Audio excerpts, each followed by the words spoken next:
Welcome back to Movie Insights. Today I will show you an adventure, comedy, crime film from 1994 titled Baby's Day Out. Spoilers ahead. Watch out and take care. Bennington Austin Cotwell IV, better known as Bink, is the son of Lorraine and Bennington Austin Cotwell III, a couple of socialites that live in a mansion in the suburb of Chicago. The person that spends the most time with him and actually knows him well, however, is his nanny Gilbertine, a very caring woman that is willing to read him his favorite book, Baby's Day Out, or as Bink calls it, Boo-Boo, over and over even if she's tired of it. Today, Bink is getting his picture taken so he can appear in the social pages of the newspaper, since Lorraine has been feeling they've kept their baby hidden from their friends. While the mother and nanny get the baby ready, the photographers are ready to go as well, but they encounter a problem when a trio of criminals ambush them. Eddie, Vico, and Norby grab the real photographers, tie them up and leave them in an old abandoned warehouse before taking their uniforms in their van so that they can pretend to be them. When they arrive at the mansion, their act is belief with no issues, so they take out their equipment as if they were going to take the picture for real and ask the mother for some time alone with the child, because if she's there, she may distract him. Lorraine looks a bit skeptical, but Eddie gets her to leave when he points out her outfit is not adequate for the photograph. The servants leave with her to help her find the right dress, but before doing so, Gilbertine gives Eddie the book in case Bink gets difficult. With everyone gone, it's incredibly easy for the criminals to steal the baby and escape through the window, where their van has already been parked. They change vehicles midway though, leaving their disguises with the photographers' uniforms and equipment behind in exchange for their own van. Lorraine finds a note left behind telling her not to call the police, and Bennington comes back from work after receiving a note asking for money as well. The cops and the FBI soon arrive at the house and start their investigation, stopping Lorraine just in time from going out there and searching for the baby on her own, which could be dangerous. Meanwhile, the criminals are in their secret hideout, the last floor apartment of a tall building with a huge clock on the front. After changing Bink into less flashy clothes so nobody can tell he's a rich baby, Norby takes him to the bedroom and reads the book to him, trying to make him take a nap, but he is the one that falls asleep instead. Bink looks through the book on his own and notices there are birds outside the window just like the ones in the story, so he crawls out and uses the fire escape to climb to the roof after the birds. When he finds a skylight, he looks through it and sees Eddie and Vico in the room, gaining their attention when he spits on them and giggles. The criminals panic and go after him, only to find him crawling on a wooden board to reach the other roof where the bird has flown to. Eddie comes closer to grab him and ends up being hit by the board when the shift of Bink's weight makes it move up and down, and seeing it is dangerous, Vico throws the board away after Bink makes it to the other side, eliminating the chance for them to follow him through the same path. The trio decides that the roofs are close enough to each other to jump. Norby and Vico manage to cross over, but Eddie is still dizzy and falls on an alley dumpster. Meanwhile, Bink makes his way inside the building, reaching an apartment and managing to leave it when the owner opens the door to the mailman. They're too busy talking to each other to notice him crawling around their feet until he reaches the elevator, which he rides to the ground floor before finally leaving the building. Norby and Vico rescue Eddie out of the trash can just in time to see Bink get on a crowded blue bus because it matches the one in the book, so they hurry to get into their van and follow him around town. The bus driver notices them and drives away from them, losing them for a couple of blocks until the trio manages to find a way back into the main street, stopping the van right in front of the bus when it stops to let a big lady out, who carries a bag where Bink has crawled into. Norby talks to the driver and asks about the baby, but the driver just takes off. While he calls the main office to see if there are any reports of a missing baby, the trio sees the big lady walk behind their van and notice Bink comfortably sitting in her bag. They start following her, trying to think of a way to take Bink without her knowing, but she does notice them and proceeds to drop her things in order to beat them up. Scared of her strength, the criminals run away while Bink takes the chance to crawl out of the bag and enter a department store. There, he's found by the employee in charge of the mall's daycare, who thinks Bink has escaped her facilities. She takes him with her and leaves him with the other kids after changing his diaper, but Bink escapes again by climbing into another baby stroller when the mother comes to pick her up. After drinking all the juice from the other baby's bottle, Bink waits for the stroller to stop and climbs back out, making his way to the doors and waiting for an adult to open them so he can go outside. On the streets, a reporter is already covering his kidnapping on the news, and he crawls past her when he sees a taxi, which also reminds him of his book. He causes the reporter to drop her microphone and the cameras are on him for a second, enough for the criminals to see him on a shop's television.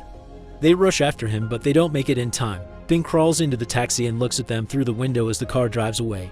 In the meantime, the Cotwells receive a call from a man claiming to have seen the baby and go check it out. The man points at an apartment after getting some money out of them, but it was of course a lie. It's a random baby belonging to a perfectly good woman.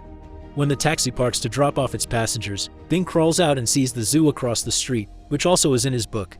The criminals arrive then, having followed the taxi with their van, and see him cross the street without any issues. They try to do the same, but it's more difficult for three grown men to be ignored by the cars, so a vehicle ends up driving over their toes, causing them to run away in pain and fall into a ditch. After they get out, they enter the zoo and follow Bink's tracks on the dirt that take them to the ape house, where Bink is contentedly sitting inside a cage with a gorilla. This gorilla likes the baby and treats him as if he were its own, feeding him fruits and keeping him safe. It isn't as nice, however, when Vico puts his arm inside the cage to try to grab Bink. The gorilla just watches him for a few seconds before coming closer and smashing his hand with its fist. Their next idea is to use a mop they find nearby. Norby sticks its handle inside the cage and puts it through Bink's clothes to pick him up, but the gorilla quickly notices and takes Bink back before hitting Norby with the mop. Afterward, they wait for the ape to fall asleep, and now it's Eddie's turn to try to get the baby out. At first, it seems he's successfully bringing Bink closer, but the gorilla wakes up, grabs Eddie, and furiously tosses him against another cage after roaring on his face. At that moment, the zoo opens the back of the gorilla's cage so it can be in the outer area for a while, giving Bink the opportunity to safely escape. While the Cotwells find Bink's picture on the paper but not in the way they wanted, Bink hangs out in the park, watching all the other kids play and have fun. He starts crawling away again when the criminals arrive in their van and start following him, almost catching him before he goes through some bushes and a tunnel three grown men can't walk into. The trio runs to the other side park and waits for him to come out of the tunnel at the other end, grabbing him right before the police arrive. Playing the innocent bystander card, they sit on a nearby bench and hide Bink between Eddie's legs, covering him with his jacket. The cops start asking questions about their van and a missing baby, and Eddie tries his best to answer them while squirming in pain because Bink is hitting his groin and even lighting it on fire after he finds a lighter in one of Eddie's pockets. Norby and Vico take the cops away with them to show them something about the van while Bink leaves the lighter on the bench and climbs down from Eddie's lap, who can't stop him from escaping because he's going through excruciating pain. When his two friends return, they throw him on the ground and put off the fire by stomping repeatedly on his groin. Back in the house, Lorraine approaches Gilbertine, realizing she's the only one that can understand how she feels. While they bond over their love for the baby, Bink is making his way to a construction site, followed closely by Vico. Bink sees a worker's donut and wants it for himself, so he climbs on a steel beam to grab it, not caring about the fact he's now being lifted with the beam to the highest floor of the building. Eddie and Norby join Vico then, and together the three of them ride the elevator until they reach an area the beam hasn't passed by yet. The idea is to jump on it and retrieve the baby when the beam finally reaches their floor, but the plan doesn't go very well. When Vico jumps on the beam, his weight causes it to tip down and Bink to slide off until he lands on the elevator roof. As he crawls inside the building, Eddie and Norby try to help Vico, who is about to lose his grip on the beam. Norby tries to grab him to bring him back inside, but he slips and ends up hanging off the beam with him for a moment before he loses his grip and falls on top of some wooden boards. This movement is enough to give the steel beam a push, and Vico manages to jump back into the building, landing on top of Eddie. Norby isn't so lucky though. He slips off the wood only to land on another steel beam before falling again and landing inside a vat of wet cement. Eddie and Vico try to follow Bink around while avoiding the workers, but Vico does as well as Norby does. He tries to jump back on the elevator, but he hits his head a couple of times and in his dizziness, he ends up falling off the building and landing in a dumpster. It's up to Eddie now.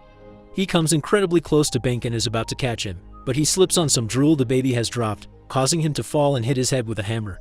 When he tries to get up, he holds onto a hanging rope for support, but pulling it proves a mistake when it turns over a vat that showers Eddie with glue. This slows down his walking since he can barely take a step without slipping, and it gives Bink enough time to crawl away and get onto a moving platform that takes him back down. Desperate, Eddie sees the moving hook of a crane and jumps on it, thinking it will also be lowered to the ground, but at the moment, the workers reach the end of their day and leave the site, so Eddie ends up stuck on the crane watching the sunset. One of the workers sees Bink crawl out of the construction site, but the idea is so ridiculous he blames it on his imagination. The criminals give up on the baby and decide to return home. The FBI visits the Cotwells to inform them of all the places where Bink has been seen through the day. Gilbertine immediately puts two and two together and realizes he's following the journey of the book, so the last place he'll visit has to be the old soldier's home. The family and the cops drive there and effectively find him among the elderly, who are singing a song for him. Once the family has reunited, they all get back in the car together with the FBI agents, and when they drive through the highway, Bink recognizes the building he had been kept at because of the clock outside. He starts pointing at it and calling it Boo Boo, which indicates the adult's book is there. The FBI turns around and after calling for reinforcements, they surround the building and demand the criminals to surrender and return the book. Eddie has no other choice but to toss at them the book through the window before he and his companions put their hands on their heads, waiting to get arrested. When the family returns home, they follow the ending of the book, which consists of putting the baby to bed. Once his parents are out of sight, Bink goes to his shelves and chooses his next favorite, Baby's Trip to China.